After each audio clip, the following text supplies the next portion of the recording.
So your co-host on Speak, Paul Pierce, said he would walk 20 miles to work if the Celtics lost Game 2 of the Eastern Conference semifinals against the Knicks. This was back in May. Celtics did, in fact, lose that game, blowing a 20-point lead in the process. Paul had a bunch of great stories documenting his walk from here in the Valley to your studios in West LA. So like a good teammate, you pulled up on him during the walk to show some support. Look who I done ran into, my boy Key. He out here gonna walk. Look who I found. He ran up on me. He saw me walking. Here you go right Got here. me some water. Man, I appreciate y'all, man. I appreciate you, my dog. Yeah. I'll see you at the studio in a minute, though, man. I got about. Man, let me get this. I got about 5 more miles to go, dog. Look at this dude, man. All right, I'm out. My man ran up on me. I got 5 more to go. Found me. Good look for the water, dog. Damn. PP crazy as hell. So True grew up in Inglewood. People from Inglewood known for being a little fugazi, for capping. That's just the truth. Did Paul really walk the full 20 miles to work? Man, I caught him on the back end, and I caught him on the front end at 5 a.m. in the morning. I'm trying to see, how did I see him when he started? I feel like my son showed me on his way to school. He showed me, so I caught him on the back end, though. So I said, when I'm going, I had to get, and I was getting a haircut. He had walked past the barbershop. Oh, you just saw him walk on his straw. And then I finished getting hit up. And then once he got into the Bel Air area, I caught him again because I think I was talking to the producers and they was like, he over near Bel Air. And so I called him and he was telling me where it was at. So I drove over there, stopped at the gas station, bought him a bottle of Fiji, and watched him walk. Now, all I can tell you is the quality water. I can tell you the motherfucker was walking. That's all I can tell you. And he was walking in Beverly Hills area too, Westwood, Beverly Hills. Because people, like other people saw him. Like people driving down the street was filming him and shit. So now whether he walked 2 miles or 18 miles, he was walking. Okay. But that's his fault. He should have never bet on the Celtics in the first place. I tried to warn him. I tried to get him out of that. See, because I had enough intel and knowledge when I made the bet for myself. Because I had made the bet, Kenyon, back in January. Maybe it was early February.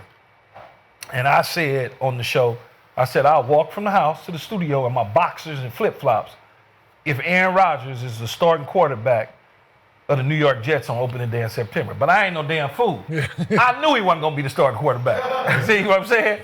I knew. Ain't no way in the world. One of my best friends is a head coach, and he think like I think. You see what I'm saying? I didn't need to call AG and say, AG, you going to keep me? Because I already knew he wasn't going to keep, because he think like I think. Why would I want this dude in my locker room, and I'm a new coach? So I knew he was going to be gone ASAP. So when I said it, Paul doubled down on it later on during basketball season. I'm like, yeah, that probably wasn't the right move. Not with them Knicks and Celtics, nah. Inglewood. Personal. No good. So I know you've been working on a special project this summer, which also includes our very own Mr. B. So we definitely want to hear more about that. So what you got cooking up this summer? So, I got a podcast as well through FS1 and Fox on the digital side. And because football season is pretty much over with, it was over with and doesn't start obviously until September. So we came up with an idea. My producer came up with an idea, and she said, we should do something real different than all the other podcasts that's out there. Because you from LA, you know the streets of LA, you know athletes, entertainers, you pretty much know every damn body in LA. And so we put this together with the LA Legends. So anybody and everybody that I've come into contact with throughout my life that has moved on to bigger and better things in the LA area, we call it LA Legends. So as you say, Mr. B is in an episode. Okay. LA Legend. LA Legend. Obviously is Paul Pierce and Baron Davis, Deshaun Jackson and Cheryl Miller and NWA, the whole entire group of NWA, Ice Cube, all you got a kill card. And then some more people that's gonna come along the way. Candace Parker's in it. Gosh, I know I'm missing some people, but that's what it's about. Okay. And it's about 10 different episodes that we're gonna drop on the 30th. It starts the first episode drops on the 30th, and I believe that episode is gonna be Paul Pierce, Baron, Deshaun, and myself.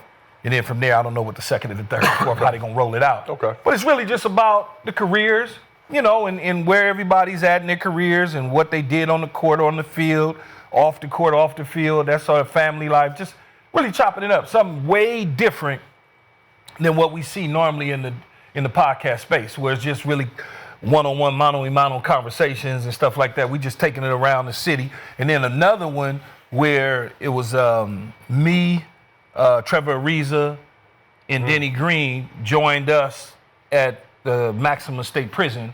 So I went up to Lancaster State Prison and was on the grounds with the Triple Lifes, you know, having conversations with them about the do's and the don'ts and the what ifs, so to speak. You know, it was crazy, man. I'm walking through, I'll just give you a little snippet of it. I'm walking through after, you know, we go through and we going through the little hallway in the chapel, and I see a dude, but I didn't really recognize him. No, but he kept saying my name, but I didn't recognize him at all. He had a full gray beard on and everything. And it's a glass wall, and as I got down the hallway, the door was open, so I stuck my head in the door. He was in there playing the instruments. And he was like, Mike. I'm like, yeah, Mike. You know, I'm like, yeah, okay. And he said, your flower dude. And I looked closer. He said, yeah, Mike, I'm your florist, man. I said, oh, shit. Oh, yeah. Man, I broke down in tears and everything, because he's an older dude. I hadn't seen him.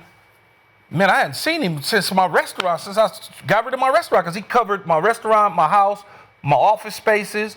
He did all that for me. But then, you know, you lose sight of somebody, they go away. He done went to jail. You know, he got life. So now I'm walking from there after I done chopped it up with him and everything, and now we on the yard. Man, I done seen about 4 or 5 people that I know. Everybody in there got life that I know, that I went to Dorsey with. You know what I'm saying? That I grew up in the streets with, even from my childhood days, as I like to call him, my little crimey. One of my little crimies, he got double life. No, he got triple life, actually. Because him and a couple of his crimies, don't ask me why they tried to rob a furniture store, but they tried to rob a furniture store, and they knocked down, the dude knocked down his 2 partners that was with him, so he knocked down the dude, and so he got charged for all 3. So it was just those, you know, it was crazy. It was, ooh, man, it was, and they all young dudes too, you know, young. The way it goes, brother. Yeah, it was young. And so, you know, it's just about that sort of stuff, just trying to give back to the community in which I was brought up in. Okay. Now, will we look forward? Oh, that's dope. Oh no, it's gonna be fun though. It's gonna be exciting. You had a good time on there, Mr. B? Had a great time. Had a great surprise too. So for you guys to see it. We're gonna be on the lookout for that. You said it's dropping on the 30th? Yeah, the 30th is the first episode. Sure, make sure y'all check it out. I had to get him, because, you know, he the left hand, the whole thing, you know, he had it from way back when. So I'm gonna say best point guard to come out of Los Angeles. I think Baron Davis might disagree, but I'll leave that up to them to that's See, you know what's so funny about Baron Davis? And I talked to B. I've been on BD since BD was a little chubby. And I went to watch him play in the Martin Luther King tournament at Pauley Pavilion. Yeah. And I'm sitting courtside, and he's playing, and the Collins twins was playing the whole deal. So I'm with my sports agent that was an NBA agent and an NFL agent. And Baron at this time, man, Baron might have been 5'11", whatever. 5'11", looked like he was 250 pounds or something. And my agent, I told me, my agent kept telling me he was stocky. My agent kept saying, he gonna be the number 1 pick, Keyshawn. I said, ain't no fucking way. And my agent knew, I mean, he represent basketball players and stuff. He kept saying, man, the dude, that's why I'm here. You know, he's gonna be the number 1 pick. But Baron was only a junior at the time. I was like, ain't no way in the world. The dude barely, he 5'7", you know. That just goes to show you how much basketball I do. Okay. You know. But it was crazy watching him play in high school, and then obviously throughout his pro career. Went on to UCLA, best university in Los Angeles, before going to the league. No, we're not going to do that. You know, we're not going to do that. This is not what we're going to do. Just making sure you're paying attention. No, we're not going to do that. Just making sure you're paying attention. You know, more UCLA people work for USC people in the state of California. Did you know that? Google it. I don't know. I don't believe it. No, thank you. But it's still a great university. My niece graduated from there, so it's still a great university. No more public school in the world. Let's shift it over. You know, one more thing. One more fact. One more fact. You know, in that area, it's more crime at UCLA than it is at USC, and USC is in South Los Angeles. Oh, I know. That's crazy. They got in Westwood. Nobody know that, do? You wouldn't think that either. Streets is real. Just because it's down the street. Hey, It's early like, 90s, it's right it was here. It's turned They like- just up. think, oh, crime over USC. Look at all those people. Nah, people over there ain't got no money. They go over there and get the money. Yeah. Yeah, they going over there. Yeah. Right outside the Boiling Crab. I already know how it goes down. But so let's shift over to basketball. So over the next couple of days, some young men will realize.